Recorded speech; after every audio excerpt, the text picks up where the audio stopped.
Assalamualaikum warahmatullahi wabarakatuh. Selamat pagi anak-anak.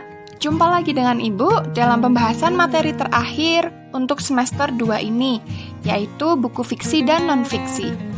Meskipun memang sudah Ibu berikan ringkasan keseluruhan materi, akan tetapi ada beberapa hal yang harus Ibu jelaskan secara verbal supaya tidak terjadi miskonsepsi terhadap materi terakhir pelajaran bahasa Indonesia ini. Materi yang hendak Ibu jelaskan adalah mengenai pemahaman indeks buku dan peta konsep. Baik, mari kita mulai pembahasannya.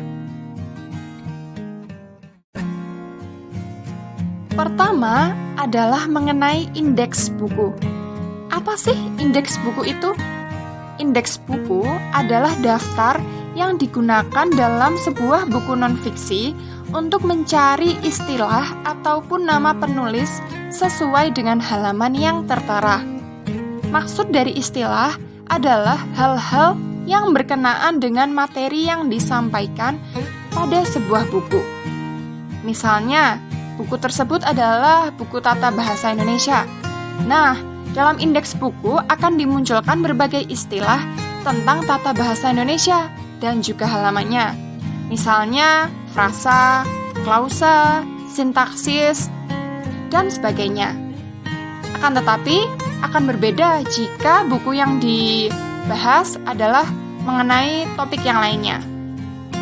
Kemudian, maksud dari nama penulis, yakni dalam sebuah indeks buku akan dimunculkan nama-nama tokoh yang berkaitan dengan buku non-fiksi tersebut. Jadi, indeks buku itu berisi daftar istilah dan daftar nama beserta halamannya. Selanjutnya, indeks buku itu bisa ditemukan di mana sih? Seperti apa bentuknya?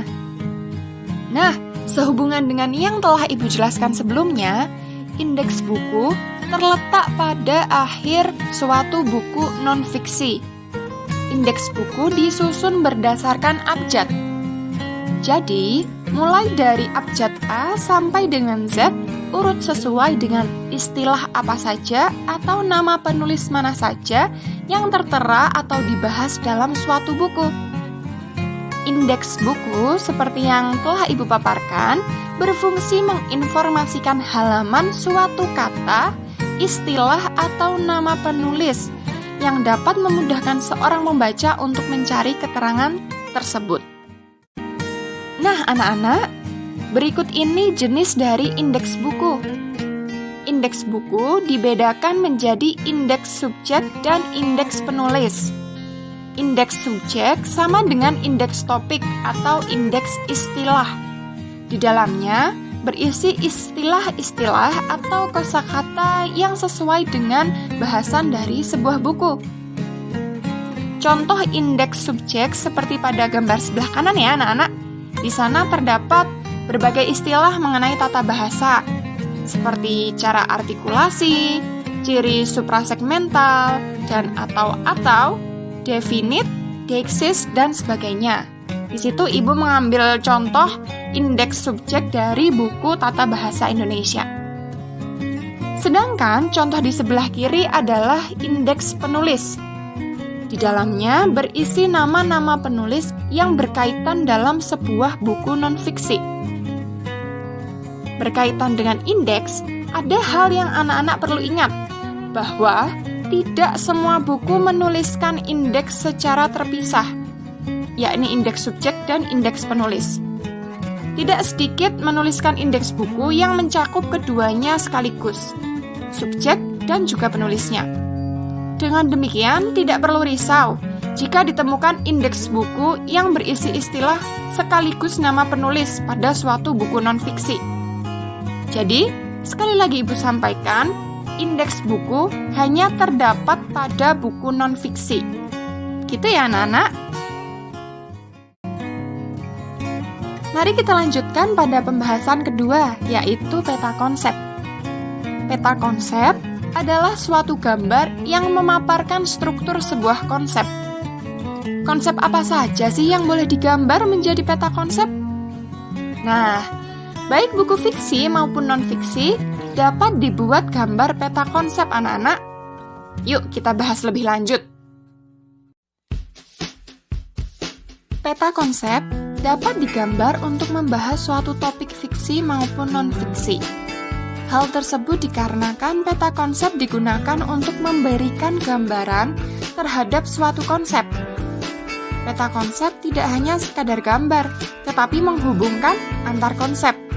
Dengan demikian, konsep yang satu dan yang lainnya akan menjadi padu dan mempermudah pembaca dalam memahami suatu topik pembahasan. Jadi, misalnya, anak-anak sedang membaca sebuah buku fiksi. Nah, anak-anak bisa memaparkan peta konsepnya. Apakah itu perihal unsur intrinsik ataupun ekstrinsik?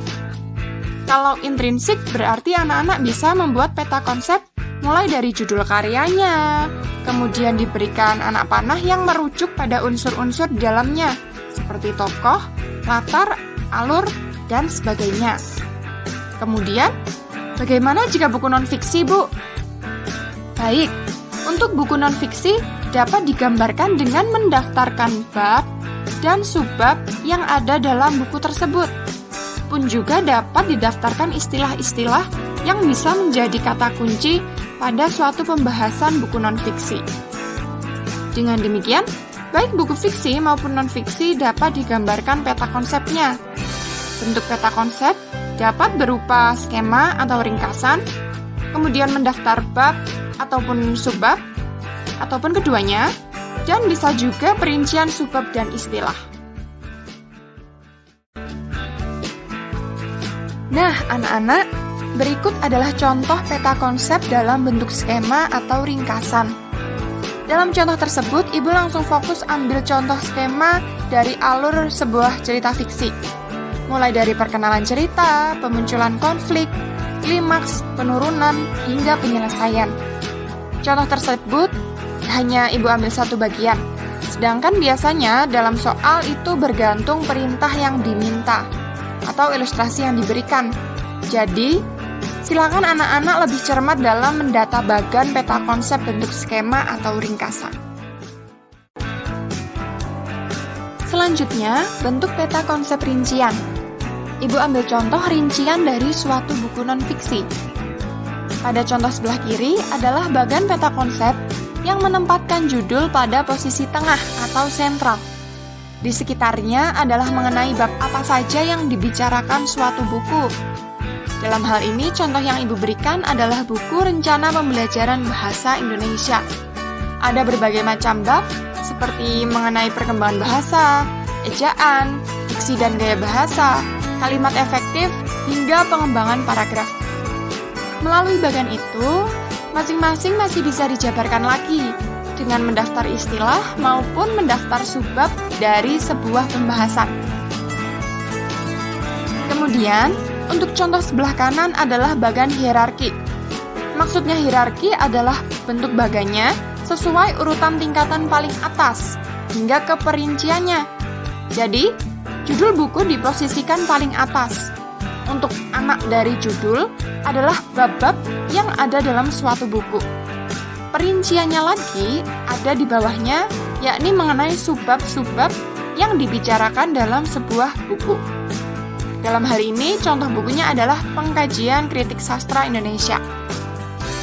Nah, anak-anak, jadi seperti itulah pembahasan mengenai peta konsep. Pada praktik dan intinya, untuk soal yang membahas tentang peta konsep, anak-anak harus cermat dan teliti menyesuaikan apa yang diminta oleh soal, sehingga didapatkan jawaban yang sesuai dan tepat. Dengan demikian, usai sudah pembahasan materi buku fiksi dan non-fiksi mengenai indeks buku dan peta konsep. Apabila ada yang ingin ditanyakan atau dikonfirmasi, silakan segera hubungi Ibu. Semoga selalu semangat dalam belajar dan beraktivitas. Terima kasih anak-anak. Selamat pagi. Wassalamualaikum warahmatullahi wabarakatuh.